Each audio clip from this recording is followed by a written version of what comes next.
what do we say? What do you say to people who are still very badly burned by the last few, like 14 years of Star Trek? They cannot believe that we who've gone from just presuming that season three was going to be more of the same, that it's a radical change. To me, I would, and of course, there's people saying that even if this is good, by watching it and encouraging people to watch it, it's going to give rise to more Kurtzman Trek. I would be of the mindset that that could happen, but equally, it might be that Alex Kurtzman quite likes having his name attached to something good and will permit Terry Metalis to continue. Who knows? But what I would say to people is life is short. Guys, we're headed for the mother and father of all economic depressions. It's 10 hours of Star Trek. Let people have this. Let them enjoy it. Appreciate what you have in life, whatever it is, whoever's in your life. Just count your blessings, and you live a happier and healthier life if you do. So it's good Star Trek. It is only 10 hours. Enjoy it for what it is. I think that basically ties in exactly to what I was going to ask all of you guys. So I guess you're kind of asking me to answer my own question, but I'll give it a try.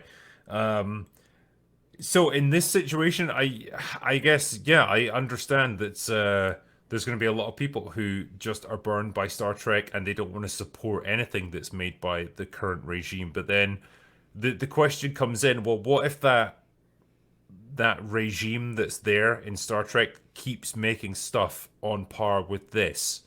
What if they keep making good stuff? At what point do you say, okay, I'm starting to get bought into this again? Because everyone's going to have that point. And I guess for me, taking it on the longer, the wider scale idea of all this, there has to be a way back for any franchise. There has to be a path to redemption.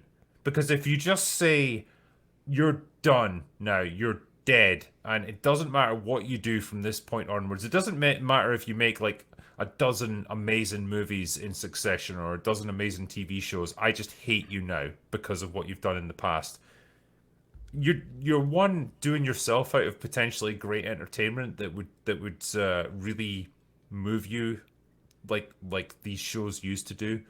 And two, you're not giving them any incentive to do anything better then. If you say to them, hey, you've given us this thing which is basically exactly what we wanted. You've listened to the fans' criticisms of the first two seasons and you've corrected it and you've fixed the problems and you've given us something good, but we're still going to complain about it anyway and we're still going to hate you. Well, the studio's just going to say, well, fuck you then. Like if you're not going to get behind anything that we do, even if we're trying our arses off to make something better, why would we even bother? So I think there has to be, at some point, there has to be a way back. Otherwise, what's the point in any of this? Look, I I don't have an answer for you, but I'm just saying, like, that there has to be something there. There well has to be that's a way for them to redeem themselves. I mean, here's the thing. Having worked in this industry for since 1989, nobody sets out to make something bad. The problem is people don't know what their limitations are. To quote Clint Eastwood from what I think it's the Magnum Force, the second Dirty Harry movie. A man's got to know his limitations. and the thing is, not a lot of people do. And everyone thinks that they can do anything. And the problem is that what's happened to entertainment is all of these franchises are now owned by corporations. They used to be IPs owned by one person. And the corporations aren't in the business of telling stories. And the way it works is corporations look at a spreadsheet and go, okay, we need somebody that was Ivy League educated, that has a business degree. None of these things correlate to whether they're good storytellers or not. But a corporation needs these people. They're the people we're going to hire. Because how do you quantify what a great story is from a corporate standpoint? They don't know. There's no way for them to figure that out. So what they do is they look at a spreadsheet and go, well, this person looks like, sure, let's hire them. And it's really frustrating because the very thing that what corporations want is they want their IPs that they spend a lot of money on to continue to make money. And in this business, I would look at, I mean, I don't think anyone in the history of Hollywood has made a movie like The Rise of Skywalker, which, by the way, I think is one of maybe the worst science fiction film ever made. And you Well, go from the Last Jedi is the top spot there. Like, but if you go from the Force Awakens to the Rise of Skywalker, the earnings dropped $1 billion. Yep. $1 billion.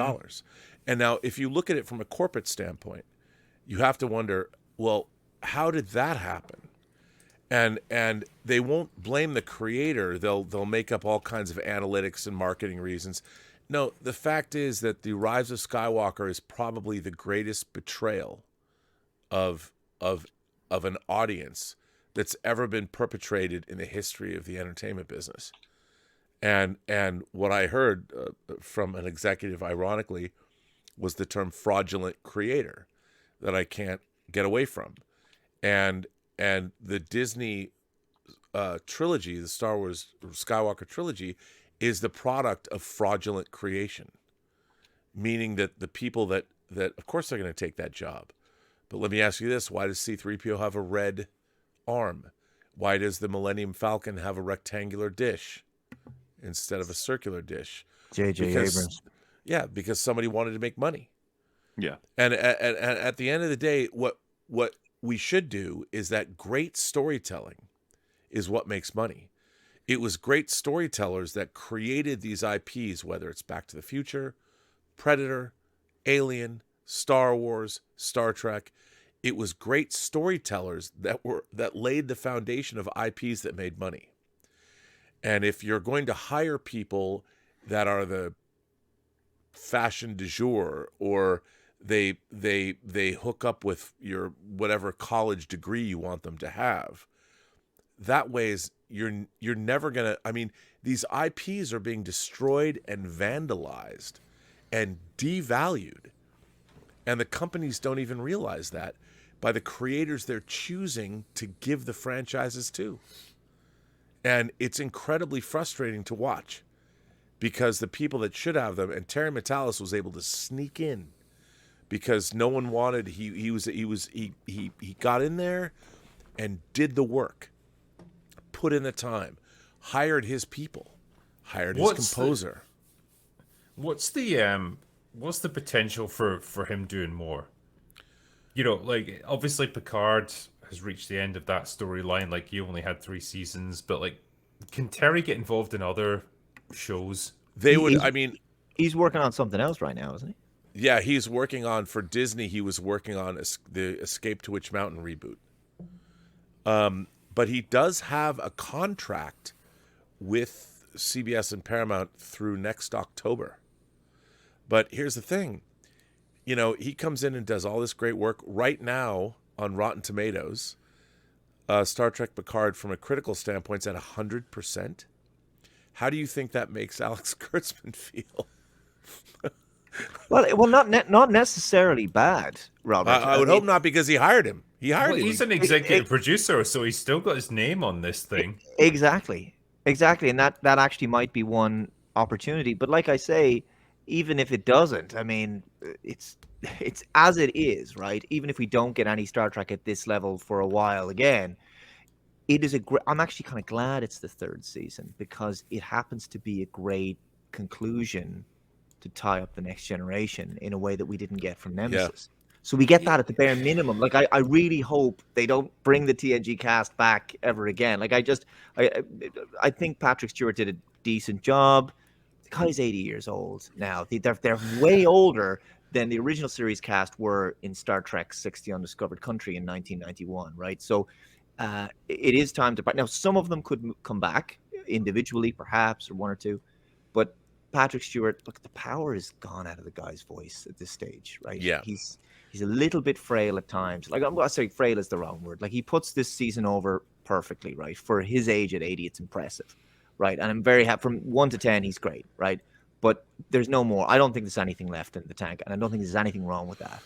It's time to hang it up. No, I think for him, like, I just wish that Matalas had been in charge from season 1. Because imagine if we got 3 seasons of this.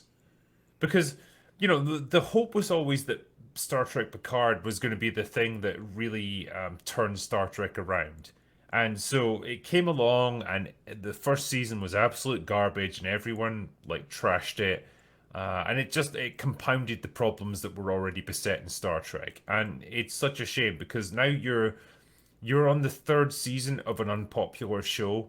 Like, damn, as much as we're here, like singing its praises, like, god damn, there's only so much we can do as a bunch of creators. Like, it not necessarily going to save the show, and it gives me the same sort of vibe as Andor with Star Wars, Yeah. where you finally had a good show coming out in Star Wars that like actually had a bit of intelligence behind it, and it was made by people who clearly wanted to tell an interesting story and cared about the lore that they were working with. But it was buried beneath this mountain of bullshit. It was buried beneath Obi-Wan Kenobi and Boba Fett and The Mandalorian. But Drinker, like the original series was not appreciated at the time. In fact, it was put on a death slot in its final season. Yeah. It was Friday nights or whatever. It wasn't until the 70s, like several years later, when it was found in syndication. And I said this to Terry. I honestly think that like, I'm sure he doesn't want to hear it. I'm sure he wants it to be a success right away because he wants to continue to do more Star Trek. But if his legacy happens to be that in a few years' time, the love comes later and people appreciate it a few years down the line, well, that might be the case.